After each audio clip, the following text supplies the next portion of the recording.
Guys, welcome back to the channel. ഞാൻ വന്നിട്ടുള്ള big boss season 7 final എപ്പിസോഡാണ് ഞാൻ പറയാൻ വന്നിട്ടുള്ള. അപ്പോൾ എല്ലാവർക്കും നമസ്കാരം. നമുക്ക് തുടങ്ങാം ഗൈസ്. ആദ്യം തന്നെ മോഹൻലാൽ വന്നിട്ട് ആദിലി നൂറിനെയും വിളിച്ചിട്ട് അവരുടെ ഒരു എപ്പിസോഡ് കാണിച്ചിട്ട് പോയിട്ടുണ്ടായിരുന്നു. അതൊരു കിടില ഒരു ഐറ്റം തന്നെ ആയിരുന്നു പോയിട്ടുള്ളത്.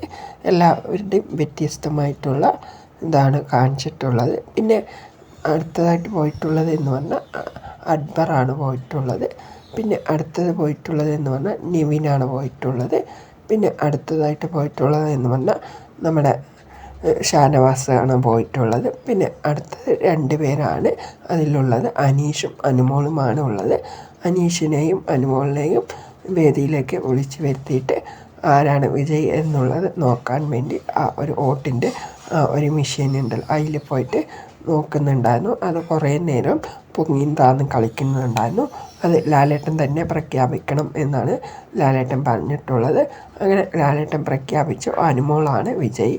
അങ്ങനെ അനുമോൾക്ക് ഒരു കപ്പ് കൊടുക്കുന്നുണ്ടായിരുന്നു. ഇതെന്തായാലും PR-ൻ്റെ ഒരു കളി തന്നെയാണ് ഈ ഒരു ബിഗ് ബോസിൽ നടത്തിയിട്ടുള്ളത്. അനുമോൾക്ക് ആ ഒരു PR-ന് പൈസ കൊടുത്താലും കൊടുത്തില്ലെങ്കിൽ അനുമോൾക്ക് ആ ഒരു കപ്പ് കിട്ടി.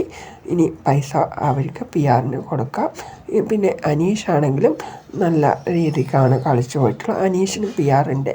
പിന്നെ നെവിനാണെങ്കിലും താഴേക്ക് പോയിട്ടായിരുന്നു. അതിനുള്ളിലേക്ക് പുറത്തേക്ക് പോയിട്ട് നെവിൻ ഉള്ളിലേക്ക് വന്നിട്ടുണ്ടായിരുന്നു.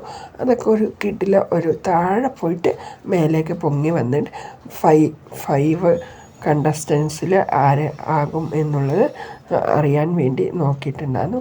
നെവിന് അത്രയ്ക്കൊന്നും പ്രശ്നമില്ലായിരുന്നു. ഞാൻ ഇത്രയും വരെ എത്തിയത് തന്നെ എൻ്റെ ഒരു ഇതാണ് എന്നാണ് പറഞ്ഞത്. എൻ്റെ കഴിവ് തന്നെയാണ് എന്നാണ് പറഞ്ഞിട്ടുള്ളത്. എൻ്റർടൈനറും മറ്റുള്ള കാര്യങ്ങളും എല്ലാം കൊണ്ടും ഒരു കിടില ഒരു നെവിൻ്റെ കളിയാണ്. പിന്നെ അക്ബറും പറഞ്ഞിട്ടുള്ളത് അത് തന്നെയാണ്, എൻ്റെ കഴിവും മറ്റുള്ള വോട്ടും പ്രേക്ഷകരുടെ വോട്ടും ഒക്കെയാണ് എന്നാണ് പറഞ്ഞിട്ടുള്ളത്. പിന്നെ ഷാനവാസും അത് തന്നെയാണ്